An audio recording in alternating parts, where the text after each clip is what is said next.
Welcome to स्वादिस्तान। आज मैं आप सभी के साथ शेयर करने जा रही हूँ कड़ी पकौड़ा और जीरा राइस की रेसिपी। तो सबसे पहले बनाते हैं पकौड़े, जिसके लिए आपको यहाँ पे बेसन लेना है 4 से 5 बड़े चम्मच। अब यहाँ पे हमको ना एकदम सॉफ्ट पकौड़े बनाने हैं, तो इस चीज़ का हमको यहाँ पे ध्यान रखना है, करारे नहीं बनाने, क्योंकि हम यहाँ पे कड़ी के लिए बना रहे हैं। तो इसके लिए आपको यहाँ पे आधा छोटी चम्मच जीरा डालना है, हींग डालनी है, मसाले में आपको नमक डालना है टेस्ट के अकॉर्डिंग, आधा चम्मच आपको डालना है लाल मिर्च पाउडर, 1/4 चम्मच हल्दी पाउडर, बारीक कट करके प्याज डालनी है 2 से 3 चम्मच, 2 हरी मिर्ची, कड़ी पत्ता, कटा हुआ हरा धनिया डालना है। इनको एक बार आपको अच्छे से मिक्स करना है और अब यहाँ पे आपको बैचेस में पानी डालना है और इसका आपको स्मूथ बैटर बनाना है। बहुत ज़्यादा पतला नहीं बनाना है, बट हाँ ये बैटर गाढ़ा नहीं होना चाहिए, थिक नहीं होना चाहिए, अदरवाइज़ जो पकौड़े हैं ना वो सॉफ्ट नहीं बनेंगे, करारे हो जाएंगे और फिर कड़ी में जब आप उसको खाओगे तो वो हार्ड हार्ड लगेंगे। तो इसके लिए हमको यहाँ पे पकौड़े का बैटर कुछ इस तरीके से चाहिए, एकदम सॉफ्ट। अब ये बैटर बनाने के बाद 5 मिनट के लिए आपको इसको रेस्ट देना है। तब तक हम कड़ी की तैयारी करते हैं। यहाँ पे मैंने 2 छाछ के पैकेट लिए हैं। मैं कड़ी छाछ में बनाना प्रेफर करती हूँ। छाछ में बनाने से कड़ी बहुत ज़्यादा हैवी नहीं होती है। इसमें 2 से 3 बड़े चम्मच आपको बेसन की डालनी है, 1 चम्मच धनिया पाउडर की, 1 चम्मच लाल मिर्च पाउडर की, 3/4 चम्मच हल्दी पाउडर की। यहाँ पे अभी इस वक्त हमको नमक नहीं डालना है। इसको अच्छे से आपको फेंट लेना है, लम्स नहीं रहने चाहिए, कोई भी गांठें नहीं रहनी चाहिए। आप चाहें तो पहले मसाले डाल के फिर छाछ डाल सकते हैं, इससे फेंटने में आसानी होगी। ये देखिए इसी तरीके से आपको ये स्मूथ मिक्सचर चाहिए। और अब आपको ना यहाँ पे पकौड़ों को डीप फ्राई करने की ज़रूरत नहीं है। मैं बस यहाँ पे क्या करती हूँ, जब कड़ी बनाती हूँ ना तो एक्स्ट्रा ऑयल कढ़ाई में डाल देती हूँ और उसी ऑयल में ही इसको फ्राई करती हूँ। सबसे पहले आपको यहाँ पे 1 बड़े चम्मच तेल की डालनी है इस बैटर में। इससे क्या होगा, पकौड़े जो है वो आपके फ्लफ़ी बनेंगे और जो तेल है ना वो गर्म होना चाहिए जब आप डालेंगे। अब आपको यहाँ पे जिस भी साइज़ के पकौड़े बनाने हैं वो डिज़ायर्ड पोर्शन आपको अपनी फिंगर में लेना है और थंब की मदद से स्लाइड करना है। ये देखिए बिल्कुल इसी तरीके से, और इस वक्त फ्लेम को आपको मीडियम रखना है। तो यहाँ पे आपका जो तेल है वो बहुत ज़्यादा वेस्ट भी नहीं होगा और पकौड़े भी आराम से फ्राई हो जाएंगे। इस तरीके से पलट के आप आराम से इनको फ्राई कर सकते हैं। यहाँ पे हमको इनको बहुत ज़्यादा गोल्डन ब्राउन करने की ज़रूरत नहीं है, बहुत ज़्यादा करारे हमको नहीं करने हैं, पकौड़े सॉफ्ट ही रखने, बट हाँ इतने पकाने हैं कि ये अंदर से कुक हो जाएं। तो यहाँ पे आपको 2 से 3 मिनट लगेंगे और फिर जब ये इस तरीके से फ्राई हो जाए आप इनको निकाल सकते हैं और इसी तरीके से बाकी के बैच भी आप फ्राई कर सकते हैं। बस आपको यहाँ पे ध्यान रखना है कि जो आपके पकौड़े हैं उसका जो बैटर है वो थोड़ा पतला ही होना चाहिए, तभी वो सॉफ्ट बनेंगे। इतना नहीं कि वो हाथों से फैले, बट इतना कि एक होल्ड आपके हाथों में हो, तो ये आपके बैटर की पहचान हो जाएगी। अब नेक्स्ट हमको यहाँ पे 4 से 5 चम्मच ही तेल की रखनी है। इसमें आपको 2 लौंग, 2 काली मिर्च, 2 सूखी लाल मिर्च, दालचीनी की स्टिक, 1 चम्मच राई, ये सब आपको डालना है।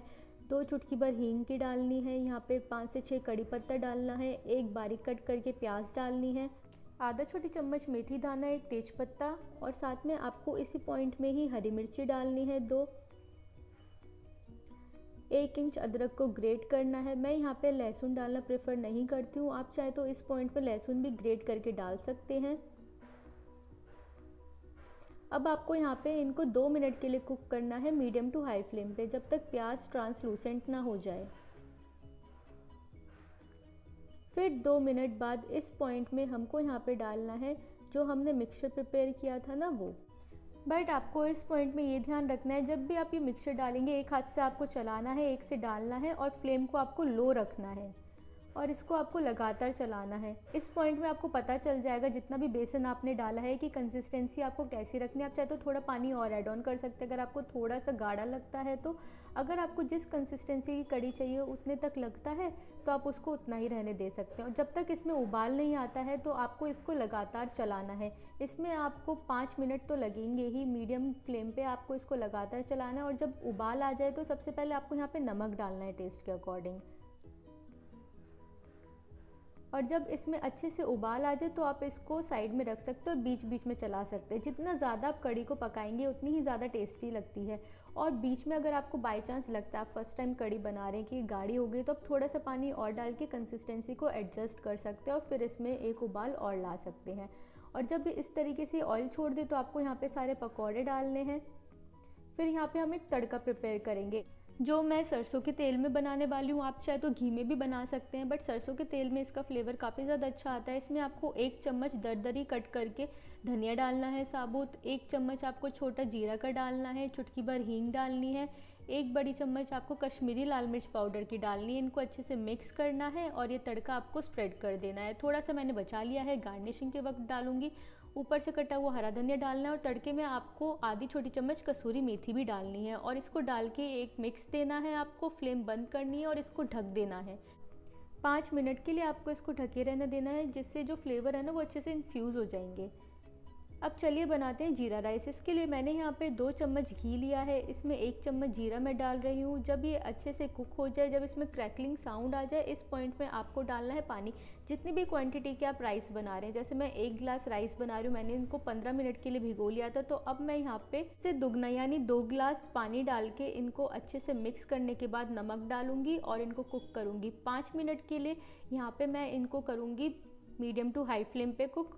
जब इसमें अच्छे से उबाल आ जाएगा, ये देखिए बिल्कुल इसी तरीके से, अब 7 से 8 मिनट के लिए इनको लो फ्लेम पे कुक करूँगी और जो राइस है वो अच्छे से रेडी हो जाएंगे। ये देखिए बिल्कुल इसी तरीके से एक मिक्स आपको देना है और इनको भी आपको 5 मिनट के लिए ढकना है और फिर आप इनको सर्व कर सकते हैं। राइस का कुकिंग टाइम 2-4 मिनट ऊपर नीचे हो सकता है, डिपेंड करता है आपके राइस किस क्वालिटी के हैं। तो आप रेगुलर बेसिस पे बनाते हैं तो आपको अंदाज़ा होगा, या पहली बार बनाएंगे तो आपको अंदाज़ा लग जाएगा। कड़ी की कंसिस्टेंसी एकदम परफेक्ट है। जैसे जब भी आप कहीं पे बाहर कड़ी पकौड़ा ऑर्डर करोगे तो वो आपको इसी कंसिस्टेंसी के ही मिलेंगे। आप चाहे तो घर पे बना रहे तो थोड़ी पतली भी रख सकते हैं, वो आपके ऊपर है, बट मुझे इतनी परफेक्ट कंसिस्टेंसी के ही कड़ी पकौड़ा पसंद है। अब सबसे पहले एक साइड में मैं राइस को इस तरीके से स्प्रेड कर रही हूँ। ये देखिए हमारे जो चावल है कितने खिले खिले बने हैं, ये इसलिए क्योंकि हमने इनको अच्छे से कुक किया और फिर इनको ढका, इनको थोड़ा टाइम दिया हमने। फिर यहाँ पे अब कड़ी पकौड़ों को मैं दूसरी साइड में स्प्रेड कर रही हूँ और इनको स्प्रेड करने के बाद मैं यहाँ पे ऊपर से जो तड़का मैंने बचाया था ना वो लगाऊंगी, ताकि इसकी प्रेजेंटेशन और ज़्यादा अच्छी हो जाए। आप भी अपने घर में इनको इस तरीके से सर्व कर सकते हैं। सैलेड में बस मैं यहाँ पे प्याज रख रही हूँ क्योंकि इसके साथ सिर्फ प्याज ही अच्छी लगती है। आप चाहें तो पापड़ भी सर्व कर सकते हैं। अब आप भी इस कॉम्बिनेशन को अपने घर में आराम से बना सकते हैं। रेसिपी अच्छी लगी हो तो वीडियो को लाइक करना, शेयर करना। Thank you.